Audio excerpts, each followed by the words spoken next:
حضور صلی اللہ علیہ وسلم نے ارشاد فرمایا، اے عمر، اگر مجھے لوگوں کے سست ہو جانے کا ڈر نہ ہو تو میں تمہیں ایک بات کہوں، اس خبر کو جا کے گلی بازاروں میں بتا دو اور 4 شخص کی جنت کی گواہی دے دو، انہیں جنت میں جانے سے کوئی چیز نہیں روک سکتی۔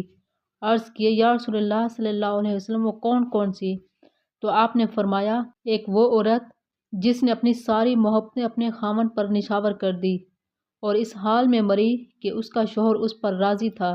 دوسرا وہ شخص جس کے بچے زیادہ ہیں، ذرائع آمدنی تھوڑی ہے، لیکن اس نے اپنے بچوں کے پیٹ میں حرام کا لقمہ نہیں جانے دیا۔ تیسرا حضور نے فرمایا، وہ شخص جو اپنے والدین کے ساتھ حسن سلوک کرے۔ اور چوتھا وہ شخص کہ جس نے ایسی سچی توبہ کی کہ گناہوں کی طرف لپٹنا اس کے لیے اتنا مشکل تھا جس طرح جانور کے تھن سے نکلا ہوا دودھ واپس نہیں جا سکتا۔ اللہ اکبر۔